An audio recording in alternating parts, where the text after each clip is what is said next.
Right, we were talking about the Father Knows Best reunion movies. What was the premise of those? What were what was the characters? What were they doing at that point? What had happened to them in those intervening years? Let's see. Billy had married and had two children. Uh, Bud had married and had two children.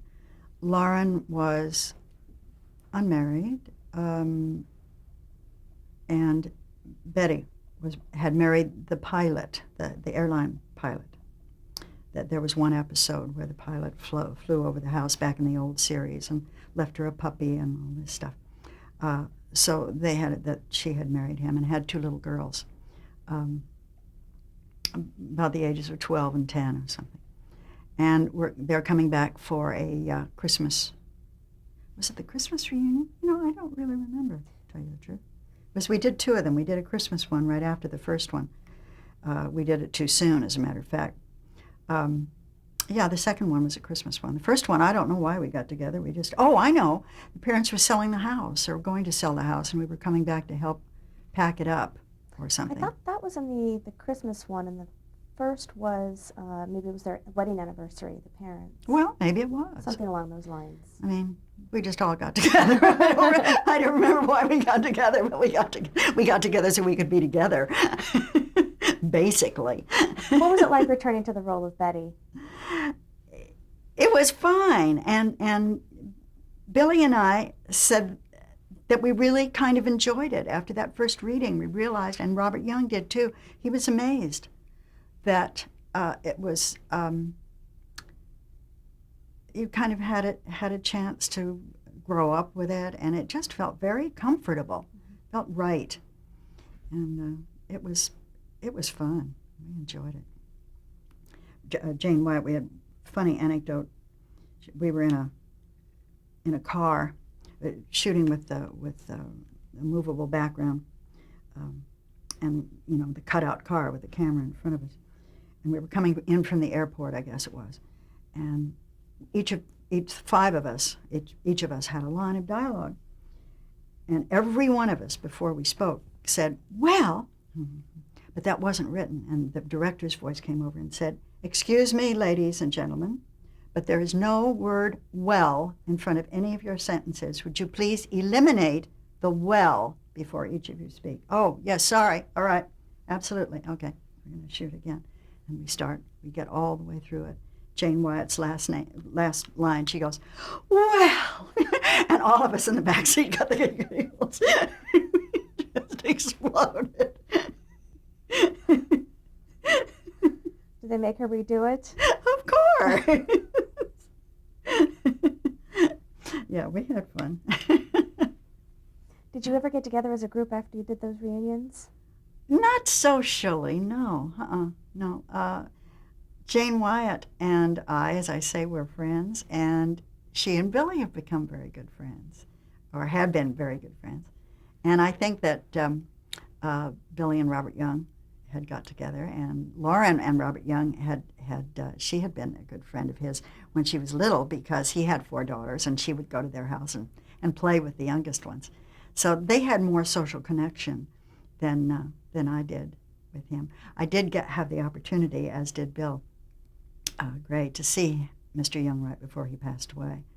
And I had written a book, a little cookbook called In the Kitchen with Elinor, Donahue, and I was gathering recipes from people. And the people that were taking care of Robert Young said, "Why don't you come out and see him? He's having a good day today." So I went out and met with him, and he recognized me and remembered me, and we had a wonderful chat. And about 2 or 3 weeks later, he passed away. But, so I was glad that I had gotten to see him.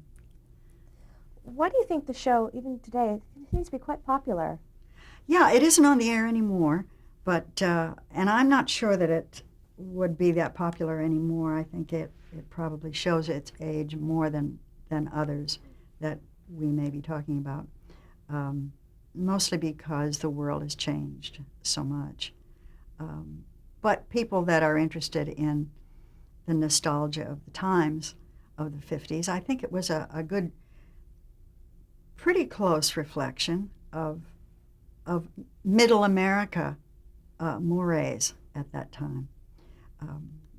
certainly it wasn't sophisticated, but the morals of the story were very much like the middle of America, and as they tend to stay today. Even people from those areas will tell me how much they like the show and enjoy it. Once the show ended, what did you do next?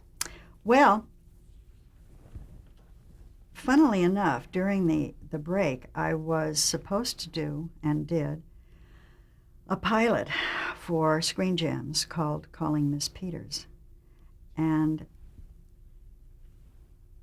I don't know how, I think that Harry Ackerman was the executive producer of it, how he had gotten wind, apparently, of the fact that Father Knows Best was going to end, and none of us cast members did, but he had chosen me to star in this pilot.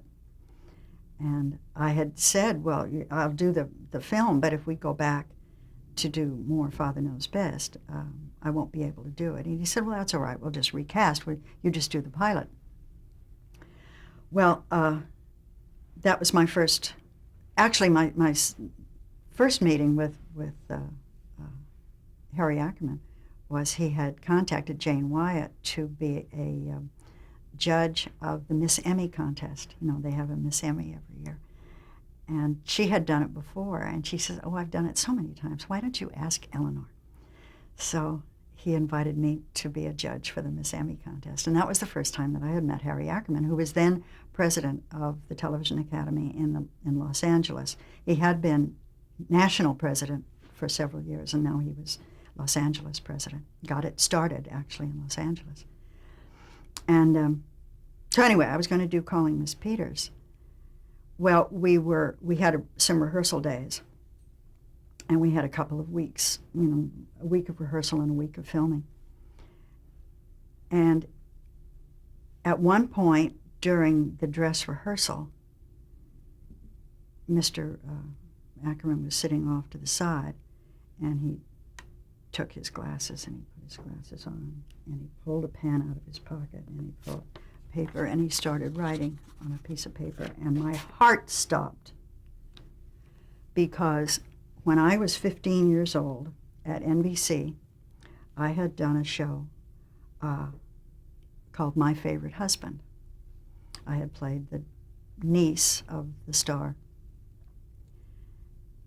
and every time I said a line of dialogue, there was a man sitting at the dress rehearsal.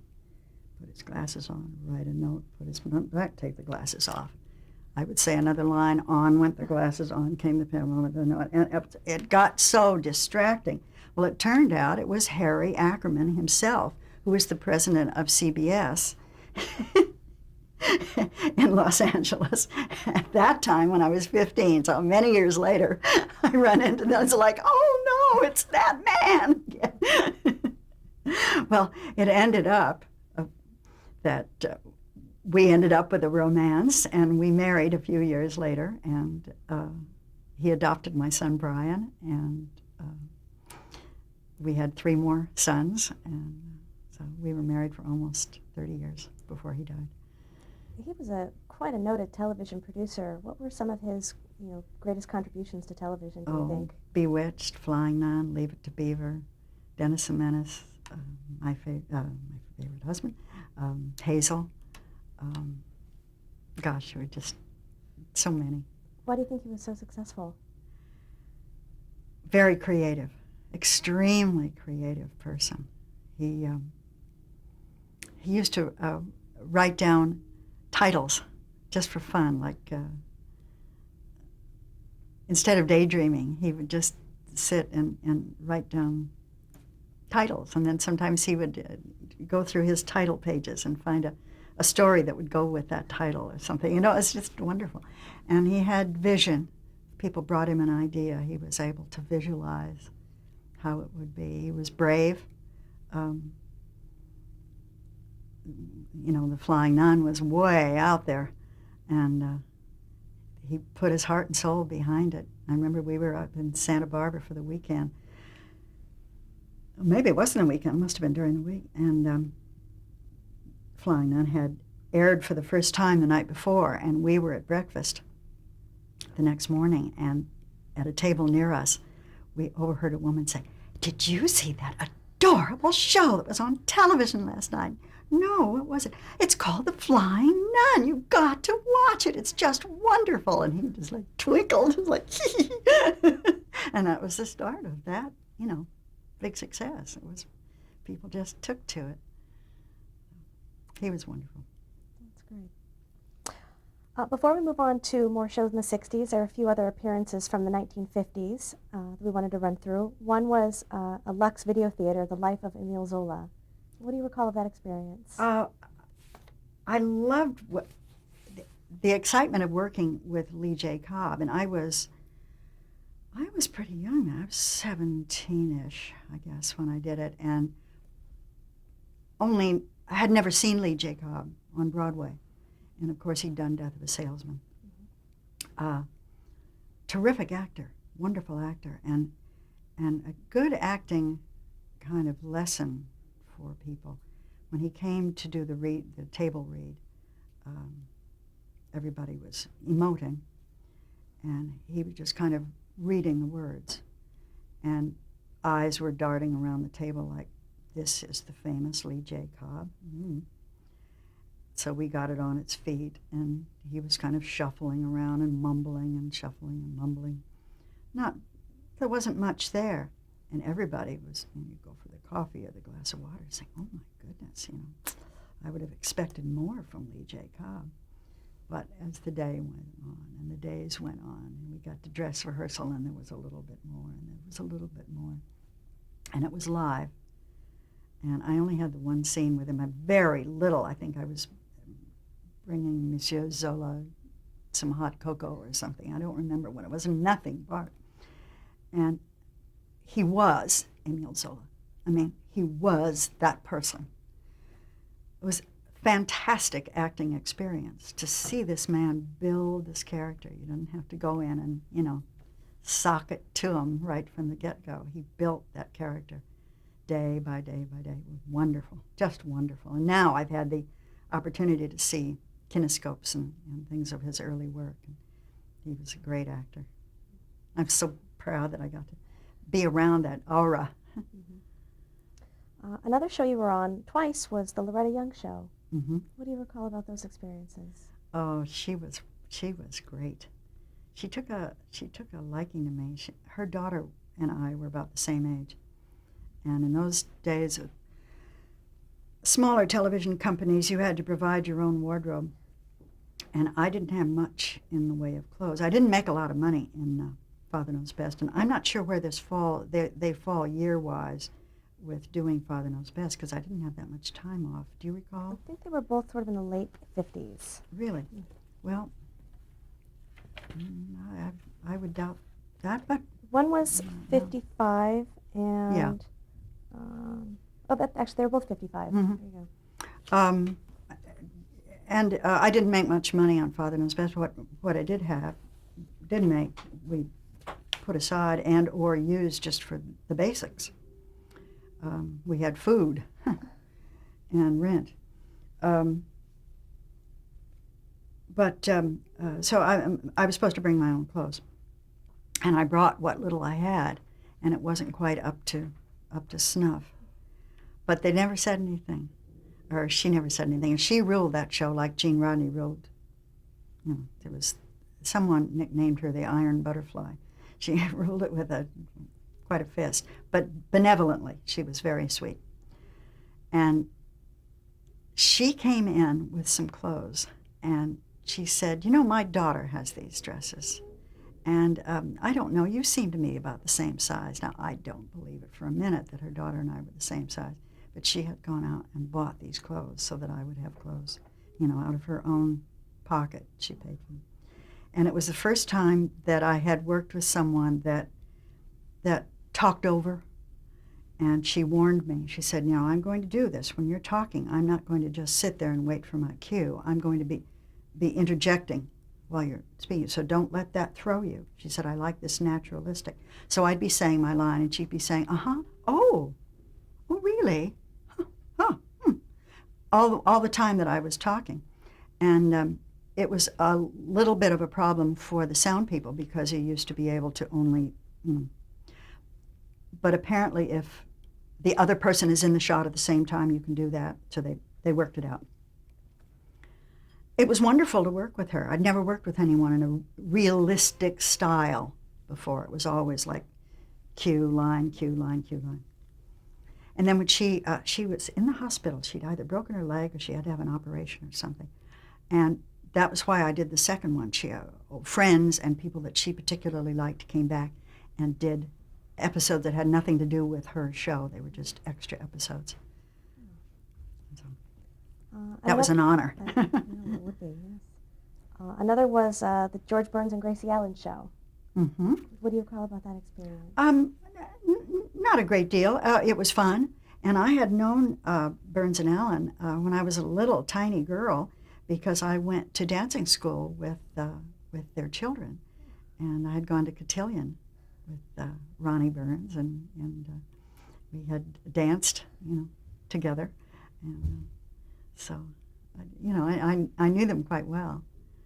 And it was fun. It was, it was a job, nothing. Well, let's move on to another job that's fairly well known, which was in 1960, the Andy Griffith Show, the role of Ellie Walker. How did you get that role? I was called in to the office to meet with the producers, and went home that afternoon and found out that I had the part. And I didn't read or anything. I didn't really know that much about it, except that I was going to be in the show with Andy Griffith, and that I was going to be playing a lady druggist. And so I had taken over the drugstore from my uncle who had retired, and it was sort of a loose premise to get a female in town, I guess, of Andy's age. And it didn't really work out. I did 11 episodes, and just there for the first season. I had a 3-year contract, and when we'd taken the break for the hiatus, I asked to be let out of the contract because I didn't feel that I was doing my best. It was not my best work, and I was going through some personal problems at the time, and I needed some time. I had gone directly from Father Knows Best into the Calling Miss Peters to having maybe a couple of months of turmoil in my personal life that was not settled at all and was an ongoing whirlwind, and then went right into the show. I was exhausted, and I just needed a break. And so they accepted my leave taking from the show, which kind of hurt my feelings. I had hoped they'd say, "Oh, please," but they didn't. Would you have stayed if they had? Probably. I needed, I badly needed at that period someone to want me, somebody to like me a lot. And I really, really wanted to be wanted. And so it was a tough time. Well, before we move on from that, we'll talk about working with some of the cast on that. Andy Griffith, what was he like to work with? What was he like on the set? He was the boss of the show, for the most part, and in a very good way. Excellent person, nice person. He has said since they didn't know how to write for me. I don't think that's true. That's very kind of him to say. I don't think I did. I didn't give them anything to write for, but that was his excuse for that. It was Don Knotts and he that just clicked, and I don't think they ever felt that was what was going to happen. And we'd sit around the table for the first reading, and Andy would say, why don't we give Ellie's line to Don and have Don say that? And so my lines kept taken away. But they worked when Don said them. They were funny when Don said them. They weren't funny when I said them. I'm not funny. And, it just worked. It evolved. Don was wonderful to work with. the world of comedy, the world has lost a great person when he passed away a few weeks ago. Dear, dear person. Betty Lynn is a very good friend of mine. We're very close. And I loved Frances Bavier. She was, others have said she was tough and snappish and this and that, but I never found her so. I always found her very, very nice. And Ron Howard was the best child actor I had almost ever worked with. Up to that point, he was the best child actor I'd ever worked with. And not to take anything away from any other child actor that I have worked with since, he just had something. He was not acting. You were right. You were those people when you were talking to each other. It was thrilling. Always knew his lines, knew your lines as well. And a nice little boy, not the least bit bratty or know-it-all or anything. Just adorable. I love him. Was he a little boy or more of a little adult? He was a little boy. Yeah. I credit his parents, Rance Howard, who always has a nice cameo in any of Ron's movies, is a wonderful character actor. And he came with him more than the mother. The mother stayed home, who was also an actress, stayed home with Clint, the baby. And Rance would come to the set with Ron and taught him his lines.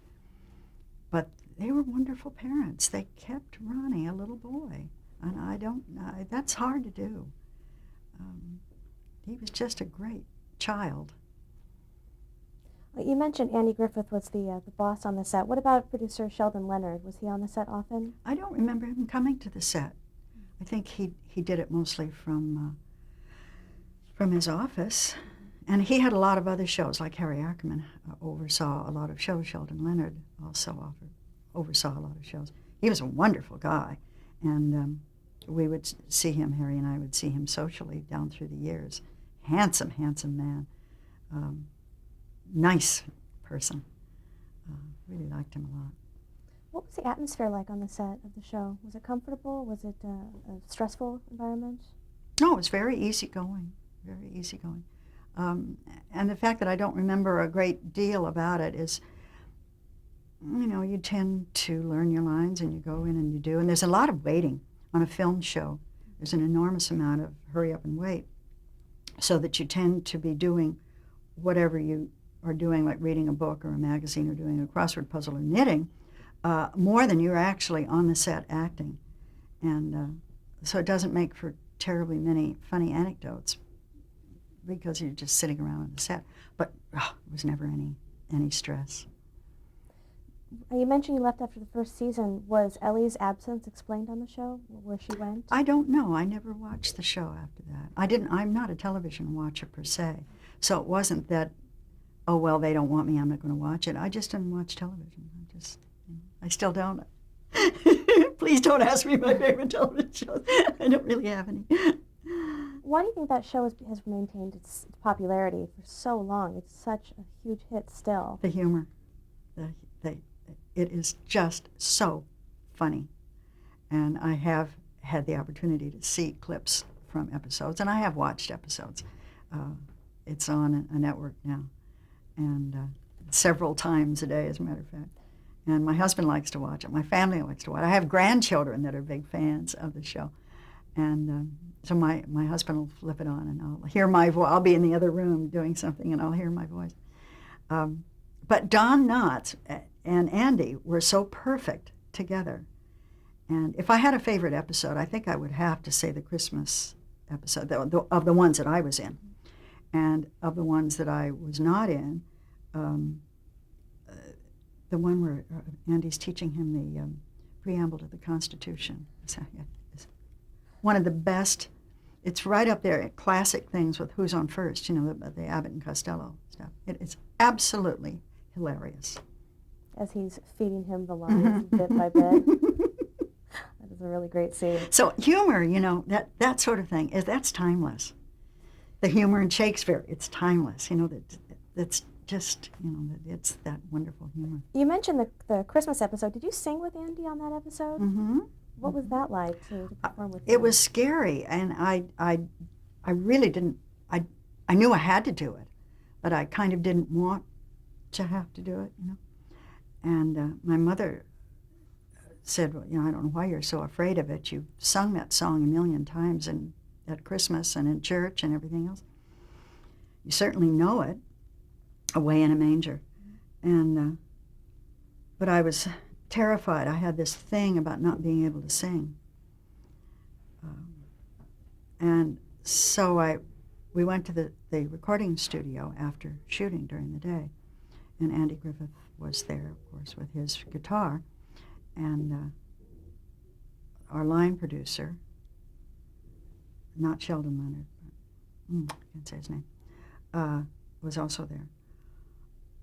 And they had, you know, all the microphones were all over the studio. And Andy said, let's try and get a key that we can both agree on here. So he kind of noodled around, and he hello. That's not my tummy. He found a key, and we started to rehearse, and my voice was shaking. And he said, you know, why don't we just sit down here on the floor? And there was a little riser. We sat on the edge of this riser. And he said, I'm just going to play some chords, and you hum. And when you feel really comfortable, just come in and we'll start. He said, I'll just pick it up. So we did. He's doing, you know, just chords, and I'm so we started in Away in a Manger. And after we were finished with the song, he said, okay, I'll see you tomorrow morning. And I said, well, aren't we going to record it? And he said, we did. So we had done 2 choruses, and that's what was. Have you attended any of the Andy Griffith reunion events or conventions, that sort of thing? Sure, yeah. What is a fan response like when you go? Amazing, absolutely amazing. And I don't go to all of them. I go to one every blue moon, but they're really quite terrific, and it's always fun to see all the people, and the people that I didn't necessarily work with, like Maggie Peterson. You make friends, make new friends, and I never worked with Gomer, you know, any of those people. So it's just fun, but it's fun to be back. We were in Mount Airy late last summer or early fall, and that was quite fun because I'd never been back there before. And that Mount Airy days is just unbelievable. You know, it's like 5 days of a love bath. It's really quite extraordinary. Well, let's move on to, actually, let's stop the tape right there. Okay. Perfect timing.